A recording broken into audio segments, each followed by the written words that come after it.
اعوذ باللہ سمیع العلیم من الشیطان الرجیم بسم اللہ الرحمن الرحیم۔ السلام علیکم ورحمۃ اللہ وبرکاتہ۔ آج کی اپنی اس ویڈیو میں آپ کو چھوٹی چھوٹی 3 دلچسپ اور سبق آموز کہانیاں سناؤں گی۔ پہلی کہانی جو ہے اس میں 3 سوال پوچھے گئے ہیں اور اس کہانی کا عنوان بھی 3 سوال کے نام سے ہی ہے۔ ایک کافر نے ایک بزرگ سے کہا، اگر تم میرے 3 سوالوں کے جواب دے دو تو میں مسلمان ہو جاؤں گا۔ جب ہر کام اللہ تعالیٰ کی مرضی سے ہوتا ہے تو تم لوگ انسان کو کیوں ذمہ دار ٹھہراتے ہو؟ جب شیطان آگ کا بنا ہوا ہے تو اس پر دوزخ کی آگ کس طرح اثر کرے گی؟ جب تمہیں اللہ تبارک و تعالیٰ نظر نہیں آتا تو تم اس کو کیوں مانتے ہو؟ بزرگ نے اس کے جواب میں پاس پڑا ہوا مٹی کا ڈھیلا اٹھا کر اس کو دے مارا۔ کافر کو بہت غصہ آیا اور اس نے قاضی کی عدالت میں بزرگ کے خلاف مقدمہ دائر کر دیا۔ قاضی نے بزرگ کو بلایا اور ان سے پوچھا کہ تم نے کافر کے سوالوں کے جواب میں اسے مٹی کا ڈھیلا کیوں مارا؟ بزرگ نے کہا، یہ اس کے 3 سوالوں کا جواب ہے۔ قاضی نے کہا، وہ کیسے؟ بزرگ نے کہا، اس کے پہلے سوال کا جواب یہ ہے کہ میں نے یہ ڈھیلا اللہ تبارک و تعالیٰ کی مرضی سے مارا ہے، تو پھر یہ اس کا ذمہ دار مجھے کیوں ٹھہراتا ہے؟ جب ہر کام اللہ کی مرضی سے ہوتا ہے تو میں نے یہ ڈھیلا بھی تو اللہ کی مرضی سے مارا ہے، تو اس کا ذمہ دار میں تو نہیں ہوں نا، پھر تو اللہ ذمہ دار ہے، تو پھر اس کو اللہ سے پوچھنا چاہیے۔ اس کے دوسرے سوال کا جواب یہ ہے کہ انسان تو مٹی کا بنا ہوا ہے، پھر اس پر مٹی کے ڈھیلے نے کس طرح اثر کیا؟ یعنی اگر ہم سب انسان مٹی سے بنے ہوئے ہیں تو میں نے تو اس کو مٹی کا ڈھیلا مارا، تو اس سے اس کو تکلیف کیوں ہوئی ہے؟ اور تیسرے سوال کا جواب یہ ہے کہ جب اسے درد نظر نہیں آتا تو اسے کیوں محسوس ہوتا ہے؟ یعنی اگر میں نے اس کو ڈھیلا مارا، اول تو اس کو مٹی کا ڈھیلا ہونے کی وجہ سے اس کی تکلیف نہیں ہونی چاہیے تھی کیونکہ یہ خود مٹی کا بنا ہوا ہے، لیکن اگر اس کو وہ درد نظر نہیں آ رہی تو وہ اس کو تکلیف محسوس کیسے ہو رہی ہے؟ تو یہ اس کے 3 سوالوں کا جواب ہے۔ اپنے سوالوں کے یہ جواب سن کر وہ کافر فوراً مسلمان ہو گیا، کیونکہ وہ اس کے پیچھے چھپی ہوئی حکمت کو سمجھ گیا تھا۔ اللہ جو ہے وہ بھی ان لوگوں کی مدد کرتے ہیں اور ان لوگوں کو صحیح راستہ دکھاتے ہیں جو اپنی زندگیاں اللہ سبحانہ و تعالیٰ کے لیے وقف کر دیتے ہیں اور جو ہر کام اللہ سبحانہ و تعالیٰ کی مرضی سے کرتے ہیں اور اللہ کے نیک بندے بن کے رہتے ہیں۔ اس کے لیے صرف چھوٹے چھوٹے کام کرنے ہوتے ہیں، 5 وقت کی نماز پڑھنا، اپنے والدین کی خدمت کرنا، لوگوں کے کام آنا، ہمیشہ سچ بولنا، سلام میں پہل کرنا، اور اس طرح کی چھوٹی چھوٹی اتنی نیکیاں ہیں جو اگر ہم اپنی زندگی میں اپنا لیں تو ہم اللہ سبحانہ و تعالیٰ کے نیک اور فرما بردار بندے بن جائیں گے۔ دوسری کہانی، نیت کا فرق۔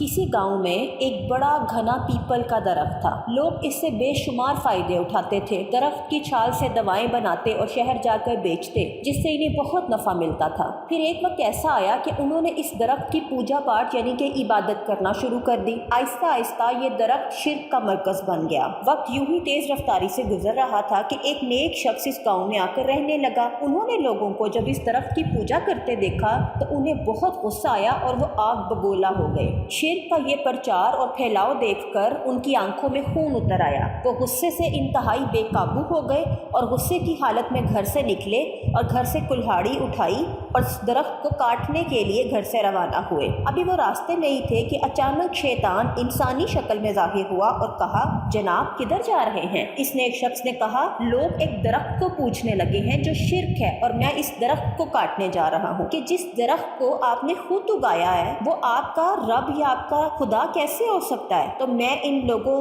کو اس چیز سے منع کرنا چاہتا ہوں اور میں اس درخت کو کاٹ کے ہی رہوں گا۔ شیطان نے کہا، آپ واپس چلے جائیں اور اپنے کام سے کام رکھیں۔ یہ سن کر وہ بزرگ اور بھڑک اٹھے اور کہا، نہیں نہیں، میں ہرگز ایسا نہیں ہونے دوں گا اور میں اس درخت کو کاٹ کر ہی واپس جاؤں گا، کیونکہ اگر میں یہاں سے واپس چلا گیا تو میں اللہ سبحانہ و تعالیٰ کے سامنے کیا جواب دوں گا کہ میرے سامنے لوگ اس درخت کی عبادت کرتے تھے، شرک کرتے تھے اور میں ان کو کچھ بھی نہیں کہہ سکا، تو میں تو اس کو کاٹوں گا تاکہ شرک کا مرکز جڑ سے ہی ختم ہو جائے۔ شیطان نے بہت تکرار کی مگر وہ نہ ماننے والے تھے، نہ مانے، چنانچہ دونوں کی لڑائی ہو گئی۔ کچھ دیر کے بعد انہوں نے شیطان کو زیر کر لیا۔ شیطان نے اب دوسری چال چلی۔ اس نے کہا، اگر تم اس کام کو چھوڑ دو تو میں اس کے بدلے تمہیں ہر روز 4 تولے سونا دوں گا، اگر یہ سودا منظور ہے تو بتاؤ۔ شیطان کی یہ چال کامیاب ہوئی۔ کچھ سوچ کر انہوں نے کہا کہ یہ سونا روزانہ تو مجھ کو ضرور پہنچایا کرنا ورنہ میں درخت کاٹ دوں گا۔ شیطان نے کہا، ہاں حضرت، آپ کو یہ سونا ہر روز صبح سویرے آپ کے بستر کے نیچے سے مل جایا کرے گا۔ کچھ روز تو 4 تولے سونا اس نیک شخص کو ملتا رہا، لیکن ایک روز سونا نہیں ملا، انہیں بڑا غصہ آیا، پھر کلہاڑی اٹھائی اور درخت کو کاٹنے کی غرض سے نکلے۔ راستے میں شیطان پھر ملا اور پوچھا حضرت کہاں جا رہے ہو؟ انہوں نے جواب دیا میں درخت کو کاٹنے جا رہا ہوں کیونکہ تم نے 4 تولے سونا دینا بند کر دیا ہے۔ شیطان نے درخت کاٹنے سے منع کیا لیکن وہ نہ مانے، پھر دونوں کے درمیان لڑائی ہوئی۔ اب کی بار شیطان کو فتح حاصل ہوئی۔ وہ بہت حیران ہوئے اور شیطان سے پوچھا پہلے تو میں نے تمہیں ہرا دیا تھا اور اب کی بار تم نے مجھے کیسے ہرا دیا؟ شیطان نے مسکراتے ہوئے کہا میاں پہلے تم جو درخت کاٹنے جا رہے تھے اس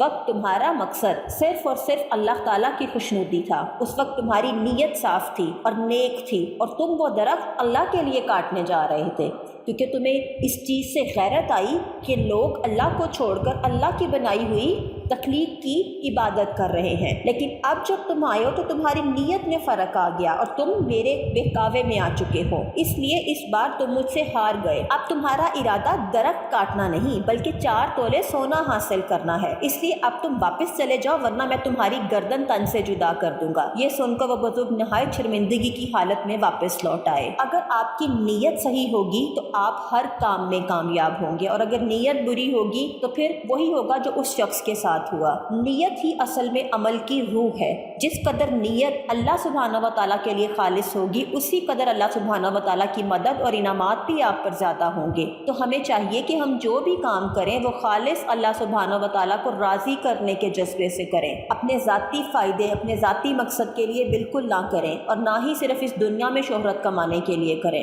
کیونکہ جو بھی عمل چاہے وہ ہماری نمازیں، چاہے وہ ہمارے جہاد ہوں، چاہے وہ ہمارے حج ہوں، ہماری زکوٰۃ ہوں، اگر اس میں نیت اللہ کی خوشنودی نہیں تو ہر چیز ہمارا ہر عمل ضائع اور وہ قیامت کے روز ہمارے منہ پہ مارا جائے گا۔ اللہ کو دکھاوے کی عبادت اور دکھاوے کی کسی عمل کی ضرورت نہیں، تو پلیز اپنی نیت کو خالصتاً اللہ کے لیے وقف کریں۔